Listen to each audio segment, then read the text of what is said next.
Eu lhe dou as boas-vindas ao Autoconsciente, um podcast que entende você para você se entender melhor. Sou Regina Gianetti, criadora do programa de autogerenciamento Você Mais Centrado, para a gente ter mais foco, bem-estar e paz com a gente mesma. Eu faço este programa para compartilhar reflexões e ações para uma vida com mais autoconsciência. A minha intenção é que ao terminar um episódio, você se sinta melhor do que quando começou. Para você entender a importância de ser autoconsciente no mundo de hoje, com essa vida louca que a gente leva, eu te convido a escutar o episódio 0, em que eu apresento o propósito do podcast. E eu vou adorar saber o que você achou desse programa, viu? Escreve para mim. Entre no meu site www.vocemaiscentrado.com.br e deixe uma mensagem na página de contato. E se você gostar do que vai ouvir aqui, compartilhe com os amigos nas redes sociais. Vamos espalhar o autoconsciente por aí. Episódio 20. Discutindo nossa relação com a comida.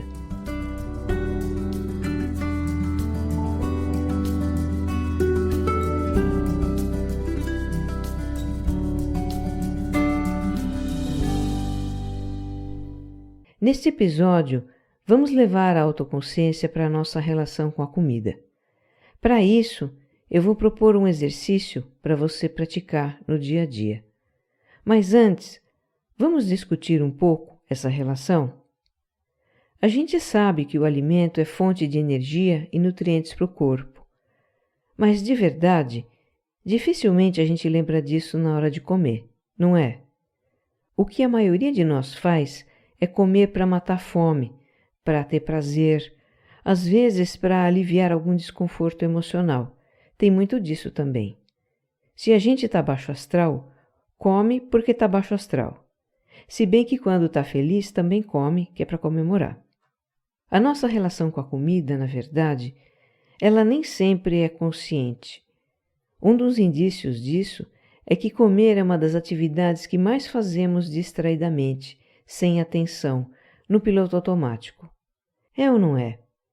A gente come vendo TV, lendo alguma coisa no celular, come enquanto dirige, enquanto caminha, trabalha comendo e come trabalhando, faz reunião de negócios no restaurante, traça um sanduíche na mesa do escritório.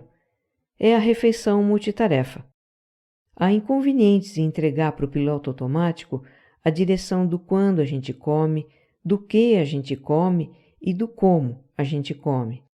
Por exemplo, colocar comida demais no prato, comer depressa, sem mastigar o suficiente, sem quase nem sentir o sabor da refeição, nem perceber os sinais que o corpo dá quando já comemos o bastante, que é a sensação de saciedade. Saciedade não é aquela sensação de estômago cheio, onde não cabe mais nada. É um bem-estar que surge mais ou menos 20 minutos depois que começamos a comer. Nesse tempo acontece uma troca de mensagens químicas entre o estômago e o cérebro para sinalizar que já estamos alimentados, que o que comemos é o suficiente.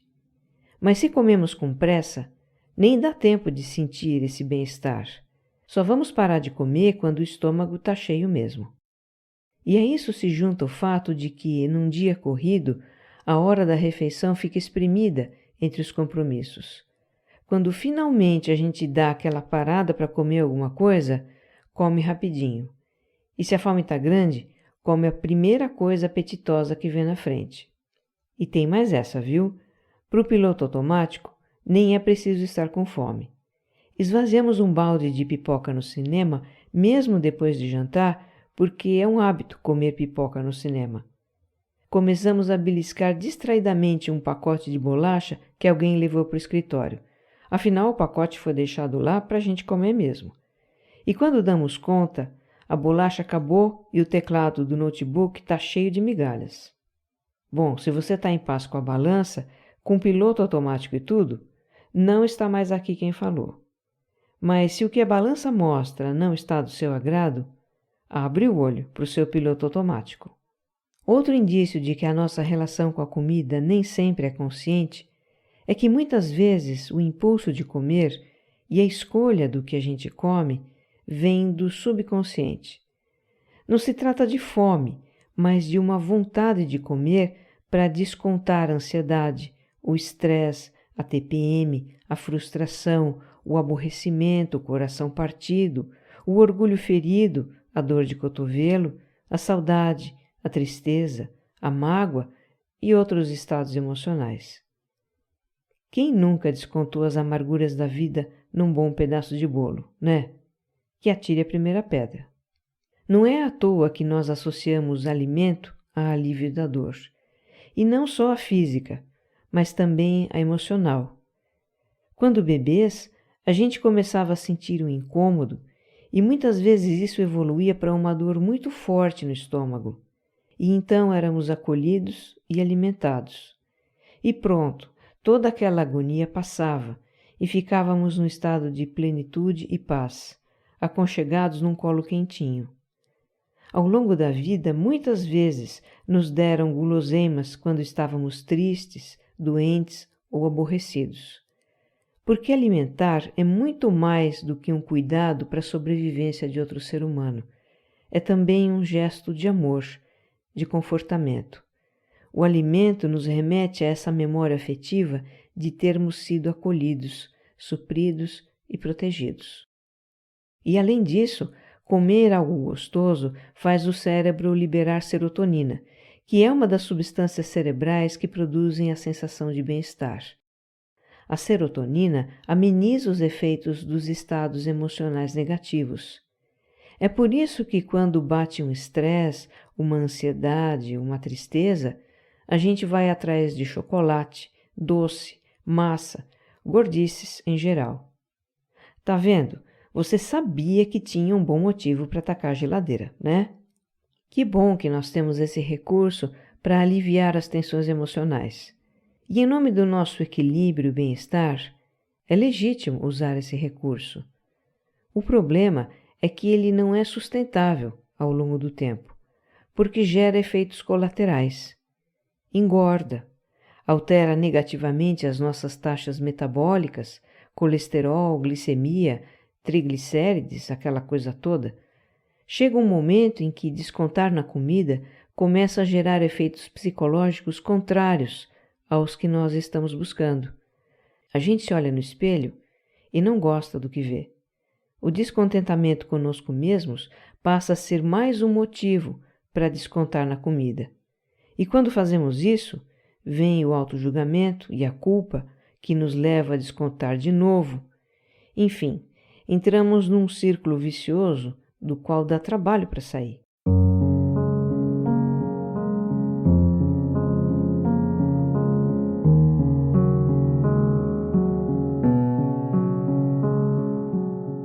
Agora eu venho com aquela minha pergunta de sempre. Isso é familiar para você? Você está nessa situação ou não quer estar? Se sim, vamos começar a levar mais autoconsciência para a relação com a comida. Tudo começa com um exercício bem simples, um exercício de comer consciente. Escolha uma das ocasiões do dia em que você se alimenta. Pode ser uma das refeições principais, café da manhã, almoço ou jantar, ou um lanche que você faz entre as refeições, aquela fruta no meio da manhã, um snack à tarde ou uma boquinha antes de dormir. Minha sugestão, para começar, escolha uma dessas refeições intermediárias. Comece com algo simples. Primeiramente, se dê um tempo só para comer, sem correria.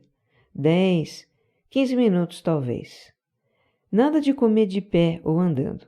Você vai se sentar e se der para sentar num lugar agradável, melhor ainda. Deixe de lado o celular, notebook, livro, TV ou conversas, porque a intenção é comer com atenção, portanto, sem distrações, sem multitarefa. Para começar, observe qual é a sensação no corpo antes de comer. Você está com fome? Como é a sensação de fome? Vazio no estômago, sensação de baixa energia, a cabeça meio zonza, algo assim? É importante aprender a identificar esses sinais para você sempre distinguir a fome física, que é a necessidade de comer, da fome emocional, que é a vontade de comer.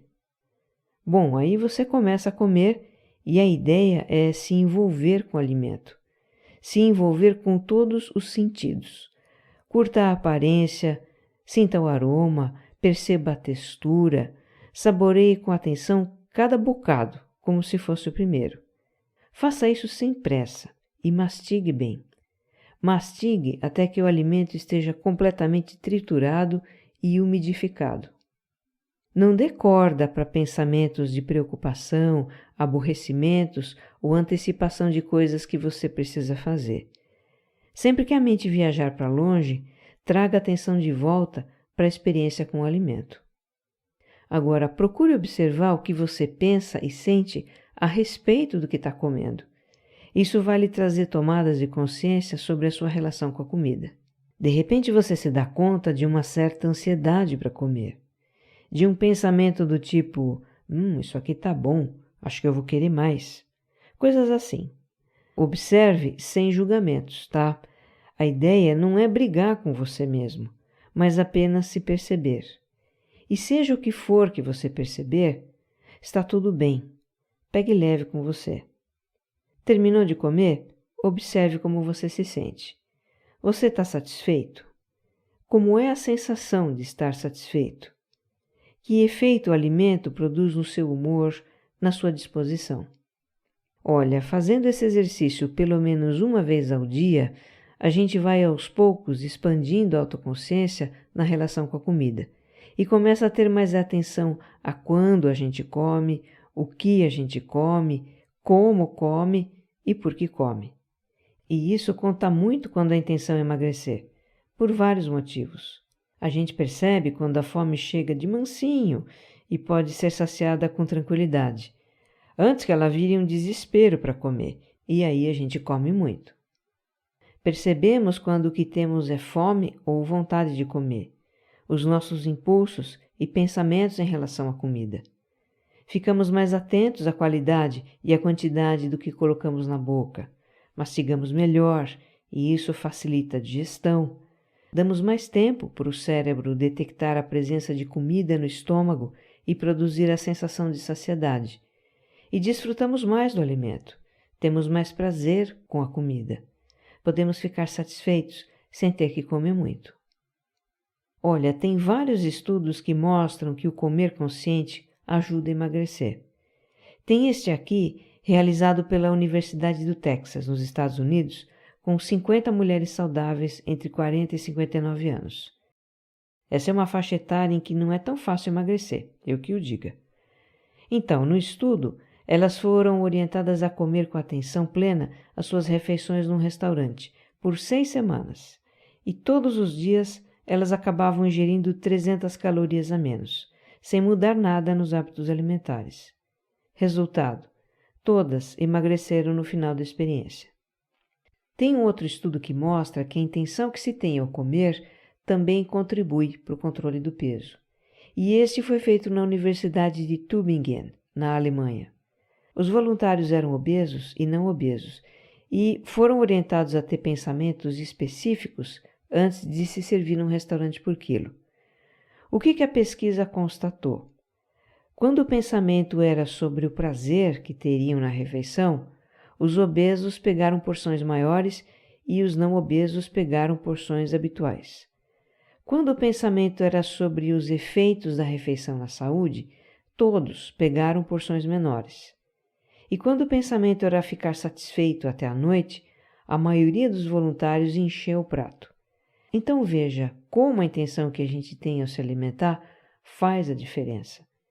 E se a gente junta a intenção com a atenção ao comer, são dois recursos poderosos para ter uma relação mais saudável com a comida. Você talvez esteja aí pensando, então tá, é muito legal comer com intenção e atenção e coisa e tal. Mas como praticar isso quando bate aquela ansiedade? Como é que eu vou saborear calmamente um bombom de chocolate quando a vontade é comer uma caixa inteira? Faz sentido essa pergunta. E a resposta é que o comer consciente, para ser efetivo nesses casos, ele precisa fazer parte de um trabalho mais abrangente, que envolva as emoções, o estresse, a ansiedade. No meu programa de autogerenciamento, Você Mais Centrado, a gente trabalha isso. O programa começa com o gerenciamento da atenção, evolui para a consciência corporal e emocional e daí para criar mais bem-estar e paz interior. E a alimentação consciente está envolvida nisso. Aqui mesmo no podcast você pode ter contato com alguns desses assuntos, com dicas para colocar em prática. Tem o episódio 9, O que o seu corpo tem para lhe dizer, que fala de consciência corporal. E os episódios 11, 12 e 13, que tratam especificamente de ansiedade. Existem também programas específicos de alimentação consciente, para quem tem compulsão ou distúrbios alimentares. Normalmente esses programas são oferecidos com o nome de Mindful Eating, que é o nome do protocolo em inglês, por psicólogos, médicos, nutricionistas, profissionais que se especializam nisso. Para encerrar esse episódio, eu vou contar o meu caos com alimentação consciente, que me ajudou a derreter 5 quilos de gordura. Bom, depois que eu fiz 50 anos, ficaram mais intensas as transformações hormonais da meia-idade, né? Eu tinha uma alimentação saudável e fazia atividade física e mesmo assim comecei a engordar. Uma noite, me arrumando para uma festa, eu me olhei no espelho e disse para mim mesma, tá na hora de emagrecer. E procurei um nutricionista. A minha nova dieta ficou com quantidades bem menores de alimento. A de arroz integral e feijão, que eu adoro, caiu pela metade, 60 gramas cada um. Quando eu pesei essas quantidades no meu prato, sem brincadeira, eu achei que eu poderia contar os grãos do feijão. A tapioca que eu comia depois da academia, que tinha aquele tamanho convencional de tapioca, encolheu para o tamanho de um pastelzinho. Eu tive até que diminuir o tamanho da frigideira. Comprei aquela menorzinha que existe para fazer ovo frito, sabe? Pois é. No começo da dieta, eu olhava para o tamanho dos meus pratos e pensava, meu Deus, isso aqui vai ter que render. Então eu pegava os bocados de comida com a ponta do garfo e mastigava por mais tempo. Comia mais devagar. Aos poucos, eu fui me acostumando com aquelas quantidades. E olha, sinceramente, eu não saía da mesa com fome, não. Foi então que eu entendi o que é a tal da sensação de saciedade. Você sente que se alimentou, mas não está com o estômago pesado. Eu já não coloco mais comida na pontinha do garfo, porque me habituei ao tamanho do meu prato, mas mantenho o hábito de comer mais devagar e com o máximo de atenção, mesmo quando a família está conversando na mesa e a TV está ligada, o que é um hábito da casa. Agora, no café da manhã, eu estou sozinha e em silêncio, e aí eu faço o meu comer consciente como manda o figurino. Eu sinceramente torço para que esse episódio tenha inspirado você a rever a sua relação com a comida. Comer é um dos grandes prazeres da vida e deve continuar sendo, mas a satisfação que você pode ter com você mesmo, por se cuidar bem, por se querer bem, é o mais gratificante de tudo. Que você esteja bem. Um abraço.